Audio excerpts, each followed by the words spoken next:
Assalamualaikum warahmatullahi wabarakatuh. Selamat datang di video presentasi saya. Pada kesempatan kali ini kita akan membahas analisis studi kasus sistem keamanan jaringan komputer pada serangan WannaCry ransomware 2017. Mari kita pelajari bersama-sama bagaimana ancaman cyber ini dapat terjadi dan pelajaran apa yang dapat kita ambil. Sebelum lanjut, perkenalkan, nama saya Hilmi Aulia Amali dari 12 TKJ 1 Teknik Jaringan dan Komputer SMKN 1 Majalengka. Kali ini saya sedikit menjelaskan tentang keamanan jaringan komputer itu apa sih. Keamanan jaringan komputer adalah praktik dan prosedur yang dirancang untuk melindungi jaringan dari berbagai ancaman seperti virus, malware, peretasan, dan kebocoran data. Tujuan utamanya adalah menjaga kerahasiaan, integritas, dan ketersediaan data agar tidak disalahgunakan oleh pihak yang tidak berwenang. Dalam dunia yang semakin terhubung, jaringan komputer menjadi infrastruktur utama dalam berbagai sektor, mulai dari komunikasi pribadi hingga operasional bisnis dan pemerintahan. Namun, seiring dengan kemajuan teknologi, ancaman terhadap keamanan jaringan juga semakin canggih dan sulit dideteksi. Oleh karena itu, organisasi harus memahami ancaman yang ada dan menerapkan sistem pengamanan yang tepat untuk melindungi aset digital mereka. Di sini ada beberapa ancaman keamanan jaringan. Yang pertama adalah malware atau malicious software. Malware adalah program berbahaya seperti virus, worm, trojan, dan ransomware yang dirancang untuk merusak, mencuri, atau mengenkripsi data teman-teman. Contohnya seperti kasus ransomware WannaCry yang menyerang banyak institusi besar pada tahun 2017. Yang kedua, phishing. Teknik ini memanipulasi psikologis untuk mencuri informasi sensitif seperti username, password, atau data kartu kredit dengan menyamar sebagai organisasi terpercaya atau entitas terpercaya gitu ya. Yang ketiga ada DDoS atau Distributed Denial of Service. Ini adalah serangan yang membanjiri server dengan lalu lintas palsu sehingga layanan menjadi tidak tersedia. Yang keempat adalah Man in the Middle. Serangan ini di mana peretas memposisikan dirinya antara dua pihak yang berkomunikasi untuk mencuri atau memodifikasi data yang dikirimkan. Yang kelima adalah exploit pada celah keamanan. Ini memanfaatkan kelemahan pada perangkat lunak atau sistem keamanan untuk mendapatkan akses yang tidak sah. Oke, next. Sistem keamanan jaringan. Yang pertama ada firewall. Firewall adalah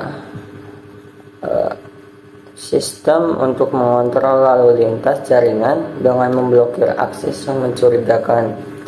Firewall dapat berupa perangkat keras atau perangkat lunak.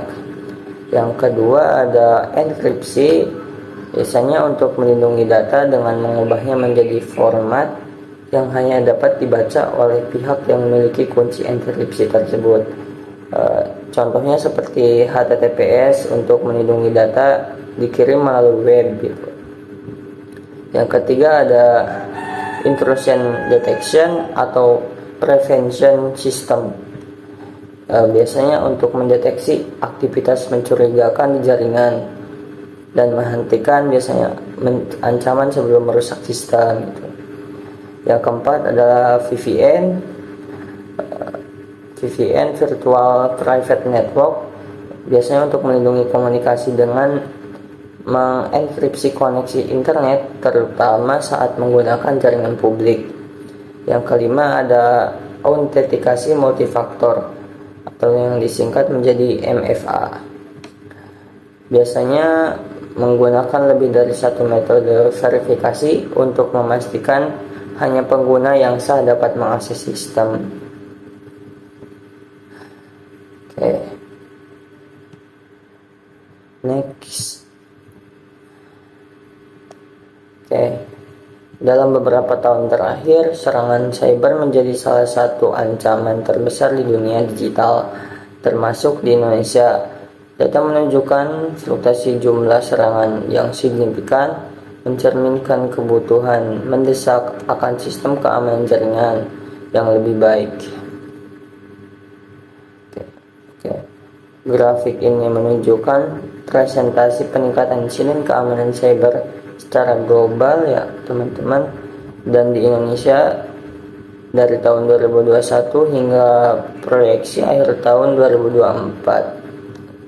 Pada tahun 2021, serangan global insiden keamanan cyber meningkat tajam sebesar 125% dibandingkan dengan tahun sebelumnya. Peningkatan ini didorong oleh serangan ransomware yang semakin kompleks. Di Indonesia terjadi peningkatan sebesar 50% dengan 741 juta anomali traffic serangan cyber yang dicatat oleh Badan Cyber dan Sandi Negara atau BSSN. Pada tahun 2022, presentasi kenaikan global menurun menjadi 35%, tetapi jumlah serangan ransomware tetap tinggi teman-teman, dengan kerugian global mencapai 25 US dollar. Wow. Di Indonesia, serangan meningkat sebesar 25% dengan 8.831 kasus kejahatan cyber yang ditangani oleh kepolisian RI, teman-teman. Pada tahun 2023, peningkatan global kembali melonjak hingga 75% dengan banyaknya serangan menargetkan infrastruktur kritis seperti energi dan transportasi.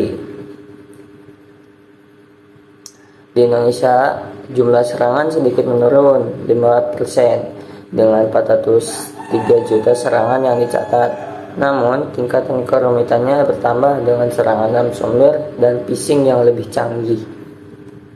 Pada tahun 2024, proyeksi serangan global berbasis kecerdasan buatan meningkat hingga 25% dibandingkan tahun sebelumnya, dengan ancaman baru seperti deepfake dan phishing canggih, terutama pada sektor pendidikan dan perusahaan besar.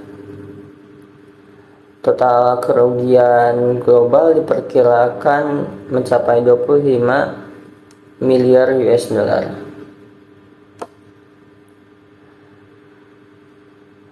Di Indonesia diproyeksikan ada peningkatan sebesar 15%, terutama pada sektor pendidikan dan perusahaan besar. Jadi kesimpulan dari data ini adalah data ini menunjukkan bahwa serangan cyber tidak hanya meningkat secara kuantitas tetapi juga kualitas, menjadi semakin kompleks dan sulit ditangani. Oleh karena itu, penting bagi setiap negara termasuk Indonesia untuk memperkuat sistem keamanannya melalui pembaruan perangkat lunak, pelatihan, dan kolaborasi yang lebih baik. Oke, next.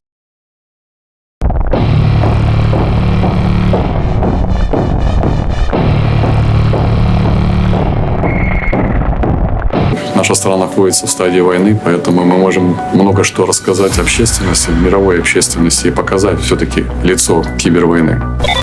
A global cyber attack. We've never seen anything on this. Now, hospitals paralyzed, computers had shut down. WannaCry is different. Oke, next. Di sini saya akan menjelaskan analisis kasus WannaCry ransomware. Yang pertama, sejarahnya. Sejarah mencatat WannaCry sebagai salah satu serangan cyber terbesar yang pernah terjadi pada Mei 2017. Ransomware ini menyerang 150 negara termasuk Indonesia dengan menyerang sistem komputer dan meminta tebusan dalam bentuk Bitcoin. Berbeda dengan ransomware biasa, WannaCry memanfaatkan senjata cyber milik Dinas Intelijen Amerika Serikat (NSA) bernama Etherblue yang bocor ke publik. Hal ini membuatnya menyebar dengan sangat cepat, menginfeksi ribuan sistem dalam hitungan jam. Korbannya mencakup berbagai sektor seperti otomotif, telekomunikasi, perbankan, hingga rumah sakit. Dengan dampak kerugian mencapai miliaran dolar, kasus ini menjadi peringatan global tentang pentingnya pembaruan keamanan perangkat lunak, deteksi ancaman cyber, dan kolaborasi untuk melindungi infrastruktur. Oke, next. Jadi di sini teman-teman ada WannaCry ransomware ini bekerja. Di sini meminta tebusan dalam Bitcoin agar bisa file-filenya kembali gitu. Oke, next. Apa itu WannaCry? WannaCry adalah jenis ransomware, yaitu perangkat lunak jahat yang dirancang untuk mengenkripsi data pada komputer korban. Setelah data terkunci, pelaku diminta tebusan dalam bentuk Bitcoin agar korban dapat mengakses kembali data tersebut. WannaCry berbeda dari ransomware biasa karena mendapatkan Etherblue, sebuah celah keamanan di protokol SMBV versi 1 pada Windows. Celah ini awalnya ditemukan oleh Dinas Intelijen Amerika Serikat (NSA), tetapi bocor ke publik. Dengan Etherblue, WannaCry dapat menyebar dengan sangat cepat, menjadikan salah satu serangan ransomware terbesar dalam sejarah, teman-teman.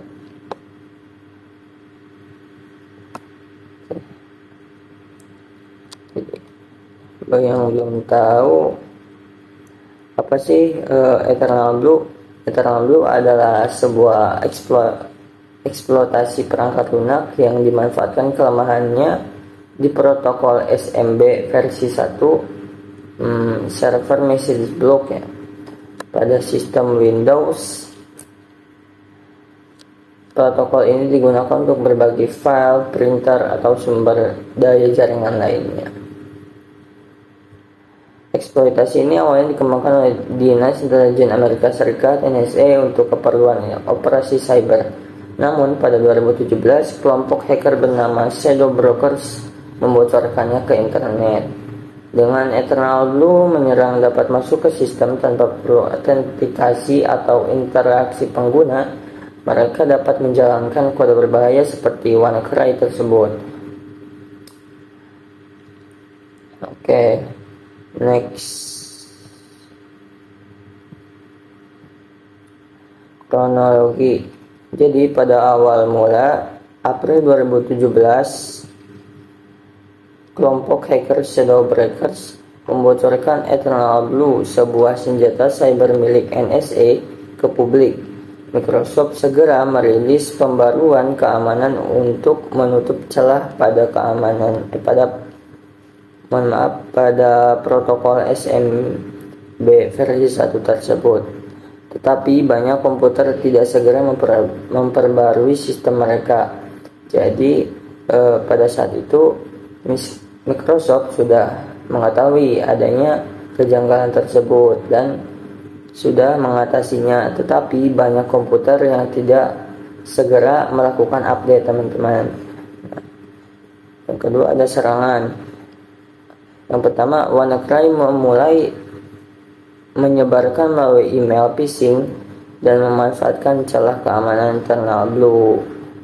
Dalam waktu singkat, ransomware ini menginfeksi lebih dari 200 sistem dari 150 negara hanya dalam hitungan jam. Wow, itu sangat cepat ya, teman-teman. Yang ketiga ada penyebaran. Jadi ada beberapa institusi atau organisasi yang diserang oleh WannaCry di berbagai sektor tentunya. Yang pertama ada rumah sakit, termasuk National Health Service yang di Inggris, yang mendapatkan gangguan layanan kesehatan. Selanjutnya ada perbankan, industri otomotif, pelayanan publik. Serangan ini menyebabkan penelitian operasi juga, penutupan data, dan gangguan layanan dengan kerugian ekonomi global yang signifikan, teman-teman. Yang keempat ada upaya.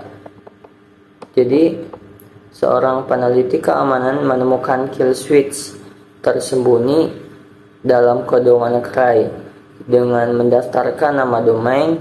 Tentu menyebarkan malware dapat dihentikan sementara. Meski begitu, dampak global dari serangan ini diperkirakan mencapai miliaran dolar akibat data terkunci dan aktivitas bisnis yang lumpuh, teman-teman. Oke, next. Analisis mekanisme serangan WannaCry. Yang pertama itu ada eksploitasi kerentanan sistem. Jadi pada tahap awal, WannaCry memanfaatkan kerentanan kritis dalam protokol SMB versi 1 tadi, teman-teman ya. Nah, yang digunakan untuk berbagi file printer ya dalam jaringan lokal di sistem operasi Windows. Kerentanan ini ditemukan oleh Badan Keamanan Nasional Amerika Serikat (NSA) dan dieksploitasi melalui sebuah alat bernama Eternal Blue yang dibocorkan ke publik oleh kelompok peretas bernama Shadow Brokers. Dengan memanfaatkan Eternal Blue, WannaCry dapat masuk ke komputer tanpa perlu otorisasi pengguna. Serangan ini bahkan bisa dilakukan dari jarak jauh, teman-teman, yang membuatnya sangat berbahaya.